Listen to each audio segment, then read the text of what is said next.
Welcome to yet another episode of Beyond the Classroom with Bhavna and Dia. Today we have an extraordinary guest with us, Puja Pannam, the Managing Director of FutureTech. Puja has worked with industry giants like Microsoft, Yahoo, AOL, Bliss, and Accenture. She's a seasoned expert in ad tech and media. She's at the forefront of emerging technologies, guiding businesses towards success in the digital world. Today, we will be discussing on how to unlock additional skills for a successful career. Welcome, Puja. Welcome to the Beyond the Classroom. Thank you, Bhavna. Thank you, Dia. Thanks for having me today. I'm really excited to be part of your podcast and especially to talk about and discuss, outside of the classroom, how can students really learn more, understand and learn new skills, and how do they take that with them throughout their careers and their life as well. Yeah. Pooja, tell me something about yourself, your childhood, some of the fondest memories that you had when you were schooling. Yeah, I grew up in the UK. I'm born in the UK, and I'm one of three girls. I'm the eldest of three girls. So there isn't a lot of age difference. We're all under fives at one point. And growing up in the UK in the 80s and 90s was, really fun. It was good fun. It was children were out. We didn't have devices. We had no social. We didn't have a mobile phone. And being in the UK within that period of time, you really had a very fun childhood. Schooling in the UK at that point was, I went to the local primary school down the road, and we walked to school, we walked back. It was a 9 to 3:30, so 9 o'clock in the morning you started, 3:30 you came home and you walked back. But it was a real fun. I use the word fun a lot because when I remember my childhood, it was really lovely. And schooling was, a place where you would go and learn, meet your friends, play in the playground, and you had your traditional subjects, very traditional subjects. Yeah. It was maths, English, science. I don't even remember science in primary school. They must have taught it, but I wasn't there. Art, I loved art. And it was all pen to paper. It's very, very different. There was a big emphasis on physical education, so PE and sports. So you were always going to be part of either the netball team or the football team or the swimming squad. My primary school I was very lucky because it was only I think it was the only primary school in the borough at that time in the county in Berkshire to have outside the private schools, to have a swimming pool. Oh, wow. So we were very lucky as students that our school had a swimming pool, and all of those students that attended our school could swim. And that's a life skill, and I think, Oh, yes. it's a real life skill. My parents didn't need to pay for swimming classes in the local swimming pool. We had that, and we had great facilities at school. The football courts were big, the field was huge, playground was really big. So it was a really nice schooling. Any mischief that you recall that you were up to? I was a very good child. Oh, is I was very studious. I was a teacher's pet. I loved being teacher's pet.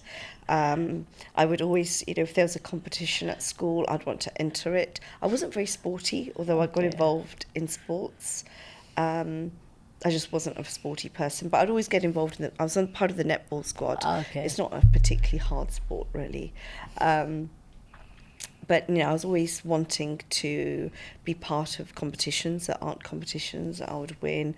I was a real advocate of having the house teams, if you remember the house teams at school. Yes. So I was captain of one of the teams in my final Wow. year at primary school. But yeah, just overall, really good student, really enjoyed school, teacher's pet, enjoyed buying presents for my teachers at the end of the year. So a nice experience. So Back- since you have grown up in UK and you have schooled in UK, but now that your son is going to school in Dubai, what are the differences that you see with aspect of difference in time and over the years that the difference that has come? And the place, of course. Yeah, I mean, I went to a local primary school, and the children in Dubai are studying in private education, what we call private education in the Yes. UK. And we're talking about very different eras here, very, very different eras, you know. So we went to school 9 to 5. We didn't get a lot of homework.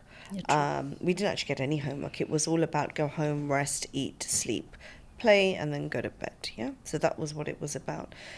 When I look at now the education that Aryan goes through, he is under British curriculum. He is under a school that's over 600 years old in the UK, and they've got the sister school here. He's at RGS. And, you know,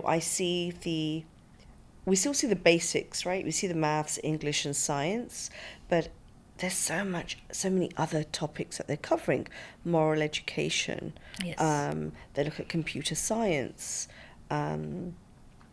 multimedia studies, right? The sports doesn't end in just running around a field. They have different sorts of sports, cricket, swimming, you know, so many, a huge array of sports. There, you know, in England it was very different. But it was a very different generation. Yes, And the agreed. way we learnt is different. You know, we had learning, that was class learning, and that was it. And if your parents didn't know that subject, then they could never help you, you know, with that subject unless they knew it.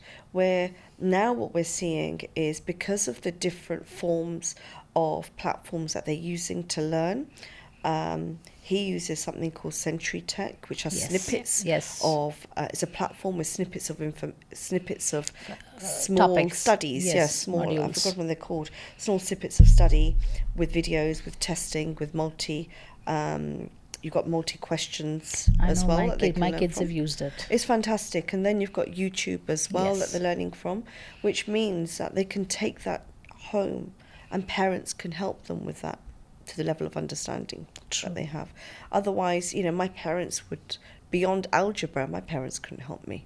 I think we need to be more updated on topics in order to teach them. Yeah. And there's different ways of learning as well now. So, you know, it was not pen to paper. There's many different mediums that are used. True. Videos like Aryan, and I'm sure lots of your Dia's son as well. They're creating their own videos and submitting their videos. Presentations are done by filming. Yes. We never used PowerPoint until we got to the office. I think it was never a part of the whole working setup as well, right? When we started working. Yeah, the times have changed. So it would be unfair to compare our childhood with the current generation. There's so much of involvement, there's so much of technology. So they have to be in par with whatever is evolving at the moment. You know, when we were at university, and this is probably everyone in my generation, born in the 70s and early 80s, is when we were at university, we wrote our dissertations by hand. Yes. Our final dissertation was done by hand. Yes. Every one of us, I think. And research was done by books. Right. And these books were already 5 to 6 years old. They were old books. They're old, thick books. And you spend nights together where you read them, you understand them, and you didn't have Google at that time. We had those cyber cafes. So if you have to go there, you need to pay some money, and then you can use it. But it was a very We elite... did not have cyber cafes at that time, no. No, so Yahoo had just come out. Yes. When I was there, no one knew how to access... I think Hotmail. And Yahoo. And no one knew how to use that to access information. Absolutely. So if you look at my dissertation was probably already 5 years old. From the information that I was consuming from books. I had to use, I think, 7 to 8 these thick books because I'd done my dissertation on consumer behavior, which was a new topic at that time.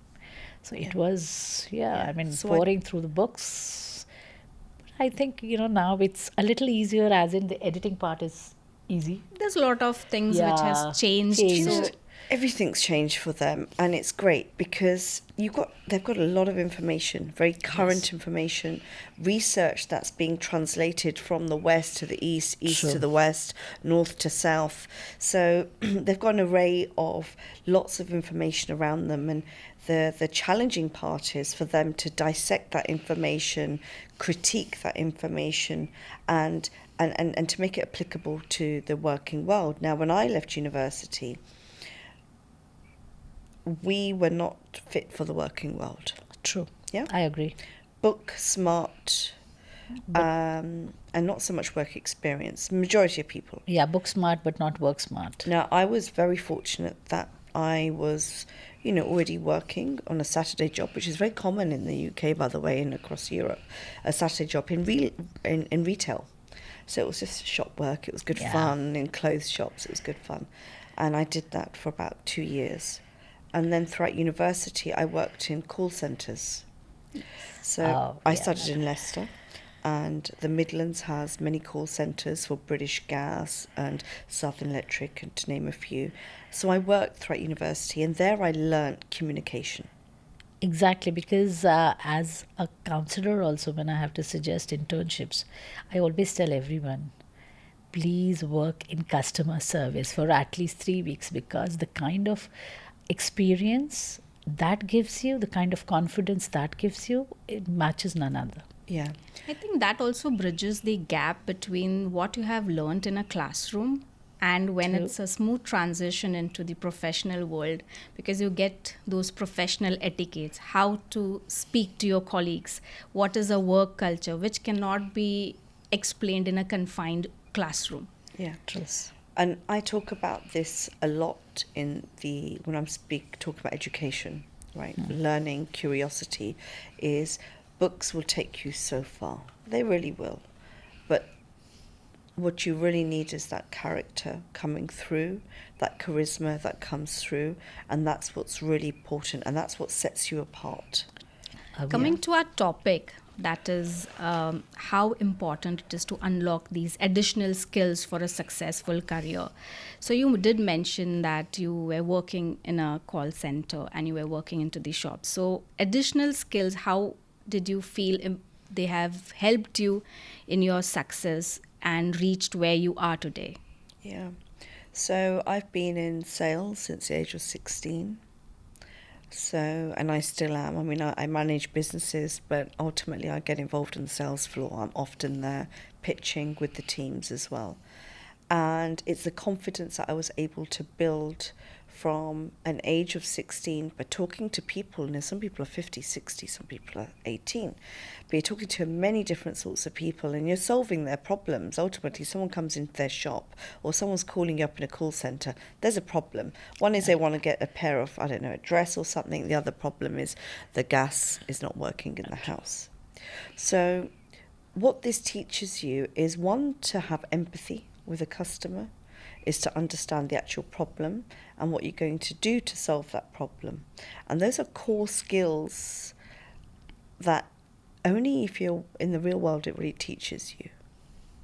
You can be book smart, it'll teach you, right? It's like a story, it has a beginning, middle and end. But when you put that into practice, into problem solving and customer service, then I think that's it's very important. It's very important for children to be doing this. I think it is a first-hand experience of real world. You have to have it. It's you've got to be able to be very confident when you get your first job, because you don't want to be that student who's 21 years old, not a student, a postgrad, and sitting in the corner and doesn't know how to make friends in the office, because you need to be able to make friends in the office.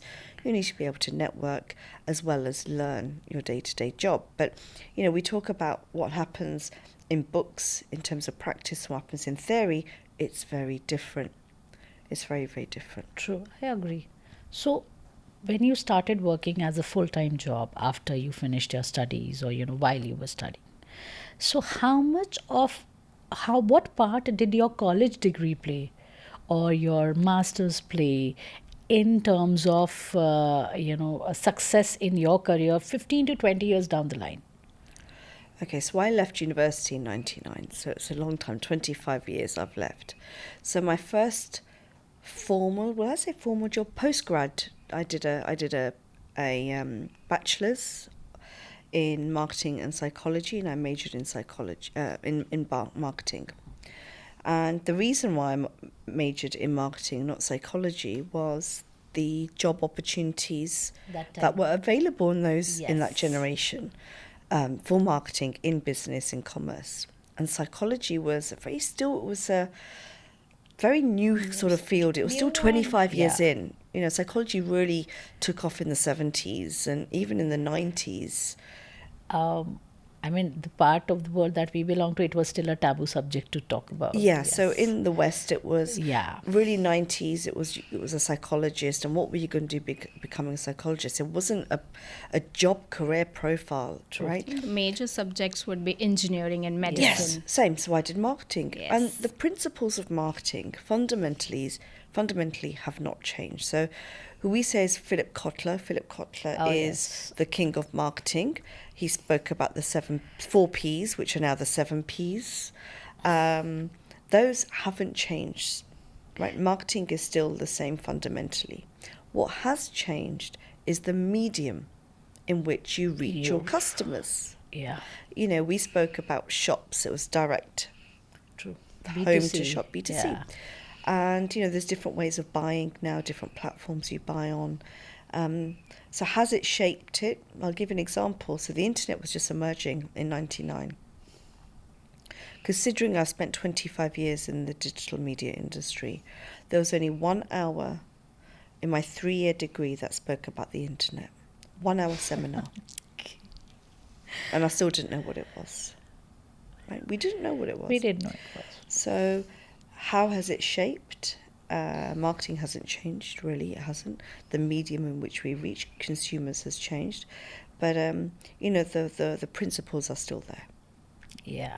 I did my marketing degree as well, and I remember Philip Kotler's book used to be the Bible Yes, of it was marketing. I'm a hospitality background, so Yeah. I was all the time dealing with guests, customers, yeah. the complaints. So, but that has really helped you as a person, because you are an excellent listener to somebody who really wants. You need to offer solutions. If not this, because guest is always right. Yeah. The customer is always right. That's what the hospitality teaches us. But yes, in marketing, as we all discussed, that you just learned 1 hour of your internet as a subject, and Yeah, you still that was did it. not knew. And down the line today, after 20 years, you are in the field of media. Always been 25 which is years. completely engrossed, immersed into all kind of platforms. Yeah. So what do you suggest, or what is your opinion on today's kids who are in the platforms, in different apps? How do you think 20 years down the line things are going to be in media? We wouldn't have a conversation with media if we didn't mention artificial intelligence and generative artificial intelligence. So I'm not going to talk 20 years down the line. I can't see that far. Things change within years. I'm going to look at 5 years down the line. Yeah, 5 years. Because of the speed of how technology and information is moving and changing. So when we look at what generative AI would be able to do, children of this generation will be able to, their learning is going to be like this. If we think their learning is 10, their learning is going to be 100, right? And that means that as parents, that we also need to understand that learning capability. I mean, we only use 1% of our brain, right? 99% of our brain is not used. Really, it's not. We use 1%. Is it 1% or is it 5%? A little more. 5%. Yeah. Is it 5? It's a little A more bit than more. that. Right, okay. So we use 5% of the capacity, of our true capacity. So if you imagine that information all coming to us, and we're not having to actually do a lot of reading, it's actually coming to us. What our job is to understand is the information coming to us, how can we critique it, and also make sure it's fair. Because the AI is going to generate, but there could be a lot of biases in that information that we're consuming as children. So again, it's the ability to understand what information is right, what is not right, and what is biased. That filtering part is very essential, and authenticating it. Authenticating it. You know, there's a lot of misinformation, True. false information. So the next 5 years is really crucial for learning. Now, what it means in the medical fields, if children are going into medicine, imagine the kind of analysis and diagnosis that's going to be happening in the medical field, right? What used to take a day to get a blood sample out, right? An understanding a blood sample is going to be a second. The classic example of COVID. Yeah, it's going to be a second to understand what is wrong with someone. When we go back to in a classroom environment, what does AI look like there? And there was an experiment that's been done in South Africa last year, and I was very fortunate to meet this gentleman on an aeroplane who, it was actually last summer, from South Africa, and he was talking about a project that his brother-in-law is undertaking in his classrooms. He's a teacher, he's got a PhD in technology, and what he has done, he has put cameras all around this classroom. And what these cameras are doing, when a teacher is teaching in a classroom environment, the cameras are analysing these students' responses, faces, emotions. And then this is then being fed into a data centre, and what the AI is doing is able to understand how that piece of information resonated with that student. What was the feelings of that student when they were taught this subject? So it means that now that you can really start understand, the AI is enabling students, classrooms and schools to understand, was this effective? Did I deliver this subject effectively to that student? Right? This is interesting. It's incredible. I was blown away. Yeah. And I'm sure I'm not doing it any justice at all, but you know, the snippet of it was that you can now deliver education to a classroom, but understand the students who resonated with that well and who didn't. And then how do you then retailer that same subject to that particular student who needed more help with that? There's a similar... And the AI is enabling us to do that, And rather that- than a teacher. Right. True. There's a similar AI, a robot, which has been launched in India in one of the schools in a village Yes. again. And it's really doing an incredible job. The kind of, I did saw a YouTube video on it, and you can't believe. Back then, if somebody would have told me 20 years back that something like this would come in, I would have laughed it out. True. Yeah. So, as you rightly said, things are really changing. And every day there's something new. Technology is amazing. Yeah. And not all of it is positive, by Yes. the way. Yes. There's a lot of... I think we have to be very careful with how much we use generative AI or just AI generally, is because you want to be able to use your brain as well as a child, right? And when we talk about misinformation and we talk about false information, but also spelling and grammar, right? Like I've seen spelling and grammar from as my generation, spelling had to be incredible. Your handwriting had to be beautiful. Yes. Your grammar had to be on par. And that is an area in the education field, the basics of literacy that I'm seeing Have gone down. have gone down. Yes. Because students are so used to the spell checks, they're communicating on video. So if you're not presenting on a piece of paper with your handwriting and your ideas on a piece of paper, but you're talking about video, you're talking through a video channel, then that skill could be Absolutely. that could Old be school. Old yeah, school. no, that Obsolete. skill could go. Yes. Or it, you know, we had to have real pride, right, in our school books. Neat school books, full stops in the right places. Punctuations were also Punctuation, given so yeah, much of importance, importance. creativity Yeah. in how good you present your notebook to your teacher. I think Yeah. that was the competition That was at that compet- yeah, moment. it was. But I think there are pros and cons to this concept as well, because nowadays what I see is lot of kids learn through different ways. Yes. And they, not everyone is into writing. Yeah. I would agree that, writing has to be a very, essential part of your learning or growing up. But again, then, it's like prose to one thing, then you have gone. But I think she means it could be the basic writing. Nowadays, if you ask a child, he would definitely take his laptop and do his assignment on it. Yeah. Nobody would prefer taking a book. Yeah. So there's a transformation again from... But I think that writing is writing too, if you're writing on a laptop. Yeah. But Depends. So my son, he learns well on video. Same. Yeah, Visuals. he really Audio learns visual, well yeah. on video.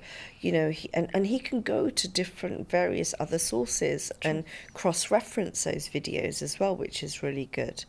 So absolutely, I mean, those children when we were at school didn't have that. They were just pen and paper, right? So maybe they would have absolutely done even better than they have done if they had other mediums to learn You from. need to, if you want to refer, go to the library and search for books. Search for books. And that's how you do your research. And, we didn't have influencers as such, who we can learn from as well. Like in my core education years, your influencers were your teachers or your parents. They were Or the community. Community that you would be like, that person's good at maths, go to their house or go to that tutor. So that limits to your additional skills that you could have had when you were small. Right now, Yes. kids have got so much of Yeah. to choose and pick from when it comes to additional skills. They can really go and work. But back then, there were a lot of limitations. Again, we didn't have so much of exposure that today's kids have.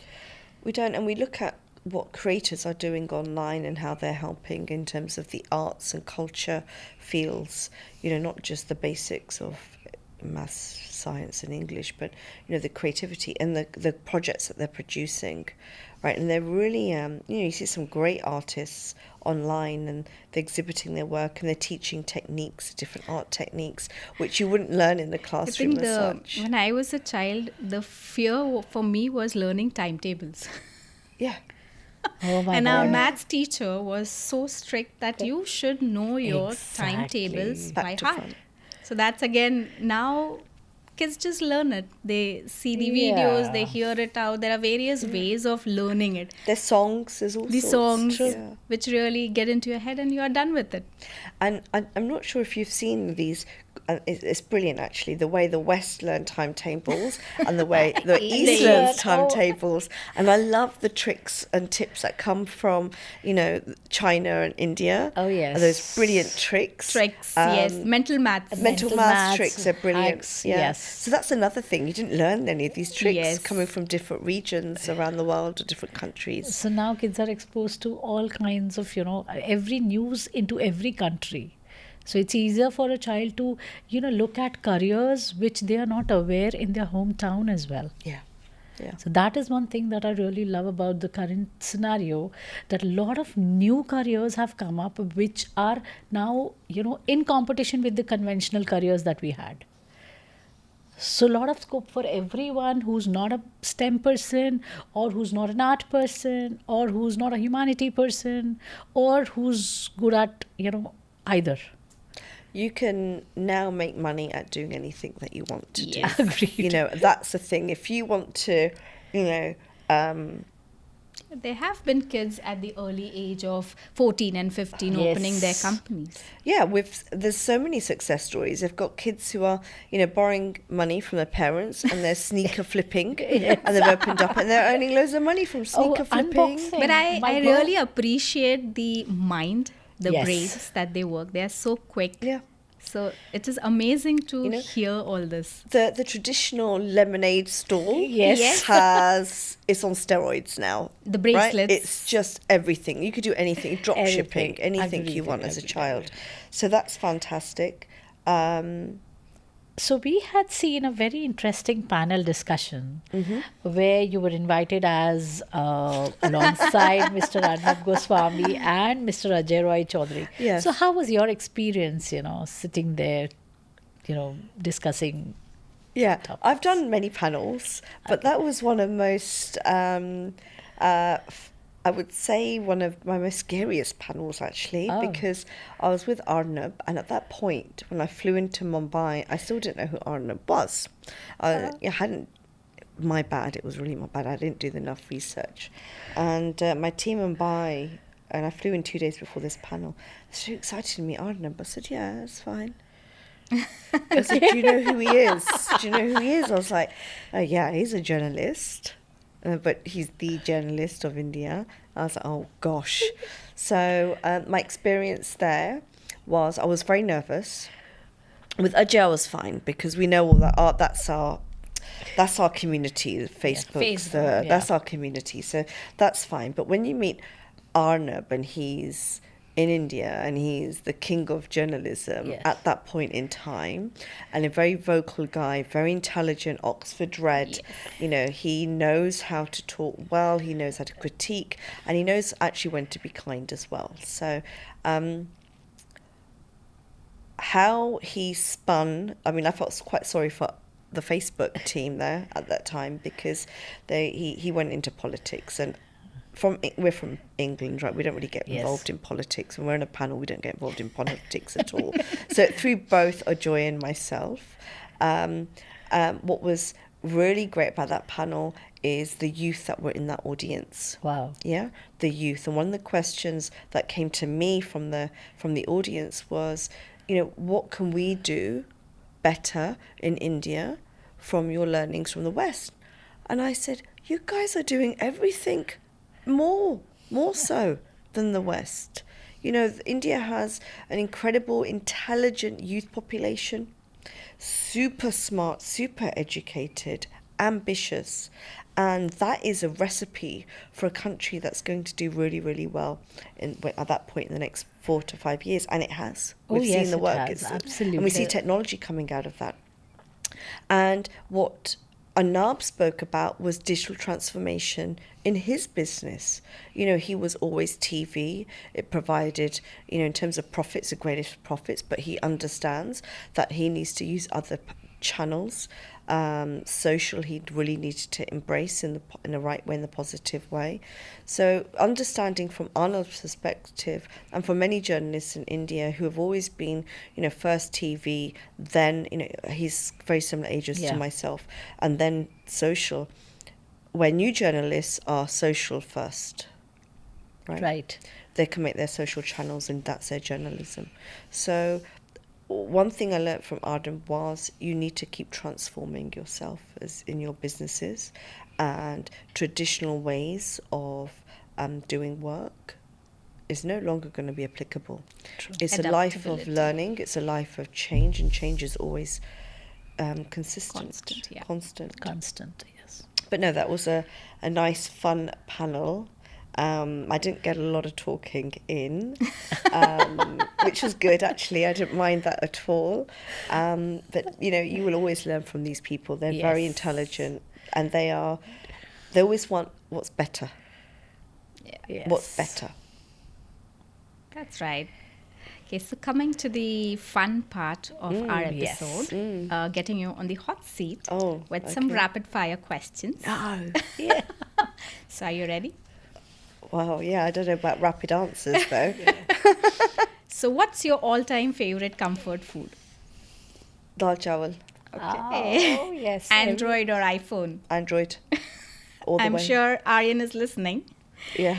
If you could have dinner with any of the cricketer, who would that be? Virat Kohli. Oh. What's your most used emoji? Hearts. Okay. If you had a chance to develop a skill overnight, what it would be? Oh, I want so many skills. Singing. Okay. Singing a skill, is it? Yes, it is. Yeah, I'd love to sing. I'd love to sing. Singing. Do you prefer texting or talking? Talking. Godfather or Star Wars? Godfather. Last person you called today? It was the handyman to fix the ceiling in my bathroom. Good one. One thing on your bucket list? One thing I've got so many on my bucket list. One thing on my bucket list, what comes right to my mind is to see Japan, tour Japan. Yeah. Okay. So, best advice you have ever received? Not many people. The best advice, honestly, came from, my dad never used to tell me a lot. He never told me what to do a lot, right? My father. And one thing he said is, sleep over it. Yes. Don't make any decisions, sleep over this. And I would say for anyone, you've got to have patience. Making decisions when you're in an emotional state is always going to be the wrong decision. Yes. So take your time making decisions and sleep overnight over it.